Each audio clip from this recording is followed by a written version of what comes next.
I'm not perfect. And you're not perfect either. And that's what I'm here to remind you with Seneca and the Incredible Hulk. You're not perfect, and that's okay. What's important is that you're trying. Trying is virtue.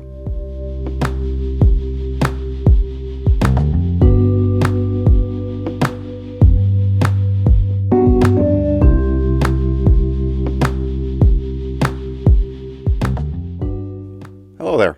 Welcome to episode 18 of season 4. We have 3 episodes left in the season, and I thank you very much for coming along for the ride. Today's episode is inspired by who else but the Incredible Hulk? Of course, he was the most stoic person ever, most stoic action figure history. God, I'm botching this. Let me restart that. Dr. Bruce Banner is a fictional character in the Marvel Universe. He has some X-ray, gamma-ray accident, and basically, if he gets angry, he turns into the Incredible Hulk, which is this giant monster. I'm sure you've seen it. Green, super strong, throws tanks like peanuts. But very destructive, very animalistic. Of course, there's been a lot of literature on this duality inside, right? Dr. Jekyll and Mr. Hyde, Dr. Bruce Banner and the Incredible Hulk. It's, a doctor, the most intelligent, rational thing on one side, and then the animal, primitive body on the other side that takes control of the intelligent mind that does not want to be taken control of. Sound familiar? I'm sure there's some of you out there that are like, hey, this sounds like my life. Yeah, that's the way it goes. 100 billion human beings existed, and the human condition has never changed, okay?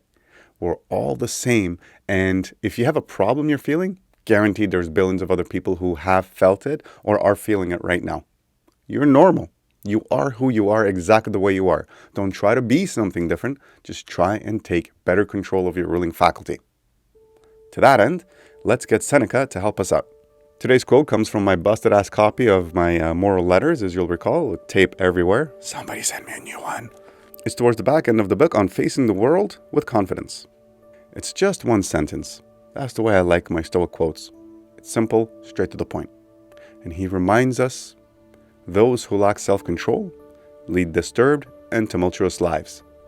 I mean, this is simple math. We know this. We've lived through this, right? If we do bad things tend to happen back to us, right? You can call this karma, you can call it whatever, but that's the way it goes. As Stoics, what we've done is internally, we try to take control of our basic urges when it comes time to decision making. That's it. We can't not be human. We can't not be these primitive things, which is why Buddhism never really worked for me. I like the Buddha Dharma. I share it a lot. But having emotions just not be important and, bounce off of you like water off a duck's back, I can't do that. That doesn't work for me. I know it works for some people, and that's great. If it works for you, cool, man. You're lucky. And lean into that. All you need to do is be a good person. You don't need this lesson to be a good person. But there's some of you out there who this is really resonating with. And use me as an example. I am a very angry person. I've always been, and I still am. When I lose my shit, even today, stuff breaks. Yeah, I pick fights with inanimate objects. Something will fly, or it happens. It happens. The difference is, if this happened, say, 10 years ago, I never would have owned up to it. It would have been more like, well, the world made me do it. He made me do it. She made me do it. Like, how could I not get angry? I would justify it. I would rationalize it. Now, I don't rationalize my anger. I think rationally and honestly. And I admit to myself, damn, okay, that was not cool. I'm sorry, guys. And I try to admit this as quickly as possible. Not days or weeks anymore. No, I do this within minutes. Even right in the middle of the conversation if I can. Because I'm not perfect. And you're not perfect either. And that's what I'm here to remind you with Seneca and the Incredible Hulk. You're not perfect, and that's okay. What's important is that you're trying. Trying is virtue. Invest in the only relationship that matters. The only dialogue that matters is the conversation you, your rational mind, your consciousness, your spirit, your soul, whatever you want to call it, that extra bit inside of you that knows what the right thing is, that mind has to begin talking more and more often, more and more clearly with the primitive mind. That other guy who, he's not bad, he's just an unwanted roommate sometimes. He's a pain in the ass. We don't want to kick him out because we can't really survive or live without him. But he's the guy that leaves like Cheeto dust everywhere and doesn't pick up after himself. So we just have to train the monkey. And it is monkey training. Look down at your body. It is a monkey, a very ugly monkey. There's a bunch of hair missing. What, you like hairless monkeys? I don't know. Look at a picture of a cat. Look at a picture of a hairless cat. Which one's cuter? Objectively, we're ugly. We're ugly, man.